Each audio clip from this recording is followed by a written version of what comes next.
आप सभी को बचपन से यही बताया गया होगा कि शिव जी का ना आदि है और ना ही अंत, अर्थात भगवान शिव ना ही जन्मे हैं और ना ही कभी मृत्यु को प्राप्त होंगे।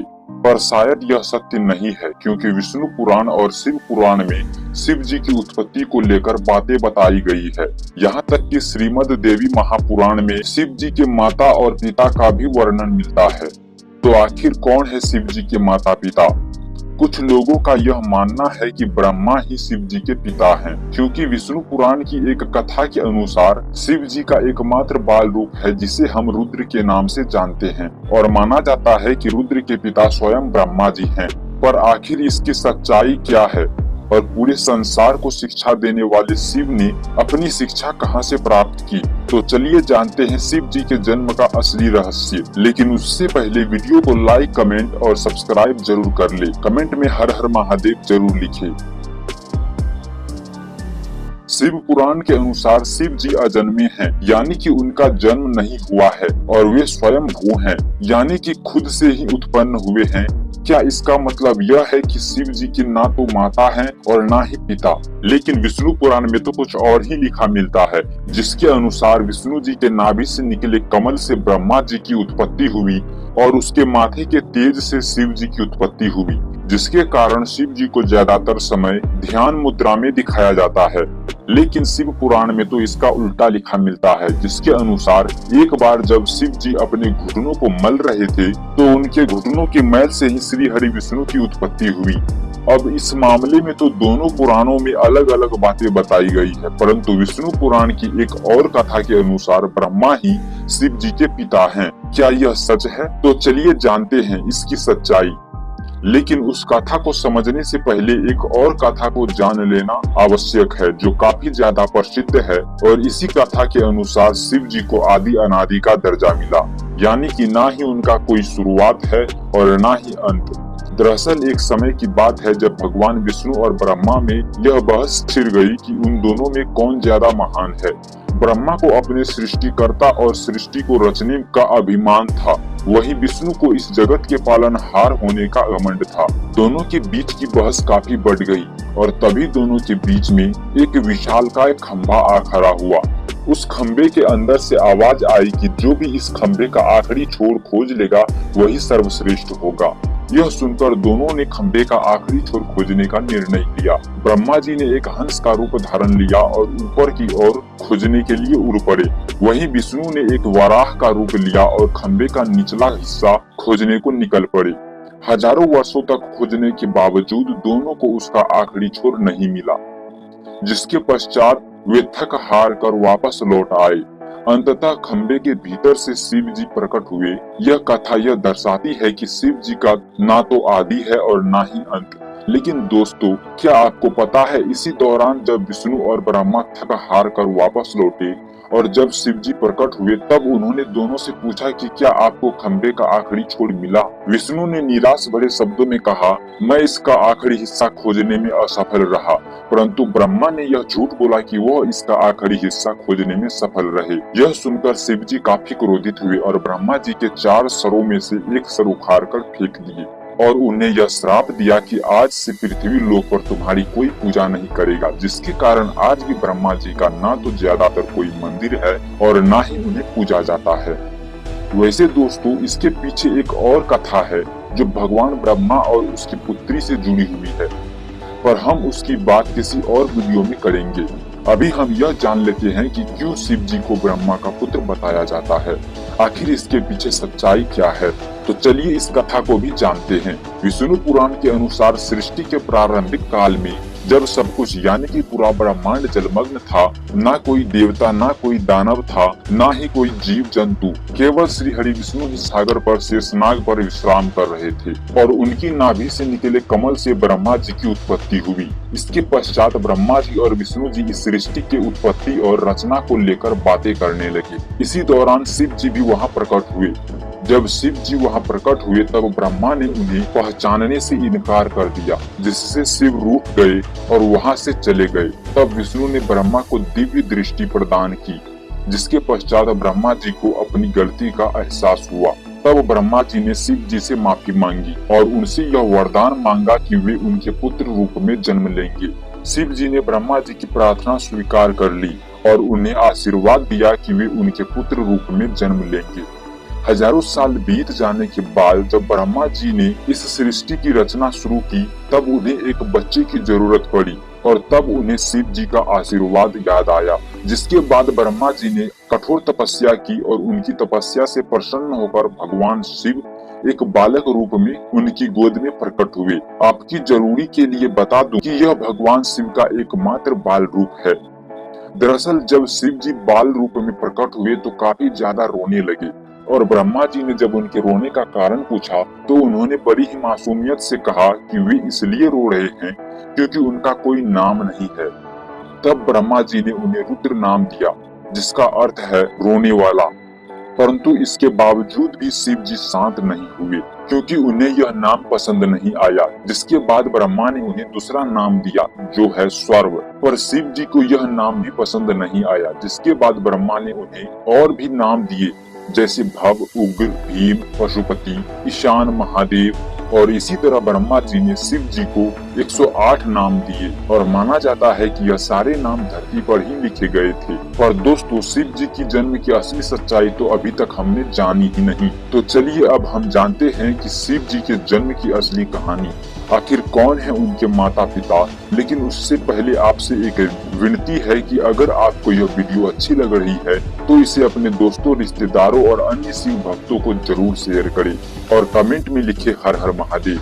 श्रीमद् देवी भागवत पुराण में शिव जी के माता पिता और उनके जन्म की बातें बताई गई है। यहाँ तक कि इनमें त्रिदेवों यानी ब्रह्मा और विष्णु के भी जन्म की सच्चाई देखने को मिलती है। दरअसल जब हम शिव कहते हैं तो वह निराकार ईश्वर की बात होती है और जब हम सदा शिव कहते हैं तब ईश्वर महान आत्मा की बात होती है और जब हम शंकर या महेश कहते हैं तो सती या पार्वती के पति महादेव की बात होती है।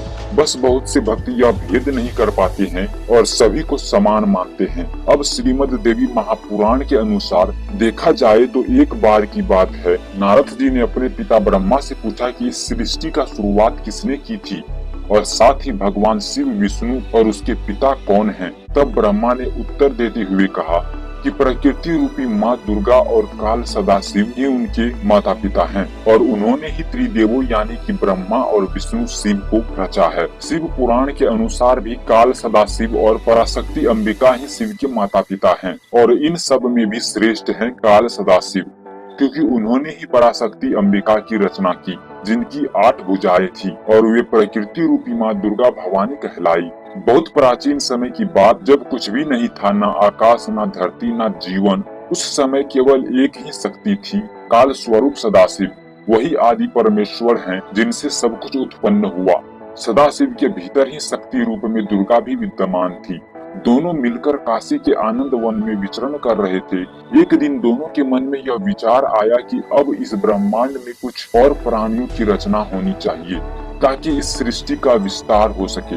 उन्होंने सोचा कि किसी और पुरुष को पैदा किया जाए जो इस सृष्टि की जिम्मेदारी उठाए ताकि वे दोनों स्वयं निर्वाण की अवस्था में जा सके, यानी मोक्ष में लीन होकर ध्यान और शांति में स्थित हो सके। इसी उद्देश्य से सदाशिव ने अपने बाएं अंग से भगवान विष्णु को प्रकट किया। इसका मतलब यह है कि उन्होंने अपने शरीर के एक हिस्से से विष्णु को जन्म दिया। इसके बाद सदाशिव और दुर्गा ने एक और सृजन की योजना बनाई और वह था ब्रह्मा जी का जन्म। इस बार उन्होंने अपने दाएं अंग से ब्रह्मा को उत्पन्न किया और तुरंत ही विष्णु की नाभि से निकले कमल के फूल पर बैठा दिया। वही कमल ब्रह्मा जी का आसन बना। अब जब ब्रह्मा जी उस कमल से उत्पन्न हुए तो उन्होंने सृष्टि निर्माण का कार्य अपने हाथ में लिया। लेकिन एक समय ऐसा आया जब ब्रह्मा और विष्णु के बीच यह विवाद हो गया कि उन दोनों में कौन श्रेष्ठ है और सर्वोच्च है। दोनों की लड़ाई बढ़ने लगी। तभी अचानक एक बहुत बड़ा प्रकाश स्तंभ उसके बीच प्रकट हो गया, जिसकी कथा हम पहले ही जान चुके हैं। दरअसल उस प्रकाश स्तंभ से एक दिव्य वाणी आई। वह खुद ज्योतिर्लिंग रूप में काल थे। उन्होंने ब्रह्मा और विष्णु से कहा, पुत्रों, तुम दोनों ने बहुत तपस्या की है और इसी कारण तुमने मुझसे 2 विशेष कार्य प्राप्त किए। एक है सृष्टि का कार्य यानी कि जन्म देना, जो ब्रह्मा का काम है, और दूसरा है पालन का कार्य यानी कि सृष्टि को चलाना, जो विष्णु का काम है। इसी प्रकार मेरा एक और रूप है रुद्र, जिससे मैंने संहार यानी कि विनाश के कार्य के लिए उत्पन्न लिया है। लेकिन काल सदाशिव ने यह भी स्पष्ट किया कि एक कार्य ऐसा है जो कोई नहीं कर सकता, और वो है कृपा करना। यह केवल सदाशिव ही कर सकते हैं। फिर सदाशिव ने कहा, रुद्र मेरे जैसा है, वह मेरे जैसा वस्त्र पहनता है, मेरे जैसा वाहन पर चलता है और मेरे जैसा अस्त्र शस्त्र रखता है। उसका रूप, वाहन और कार्य सब मेरे ही समान है।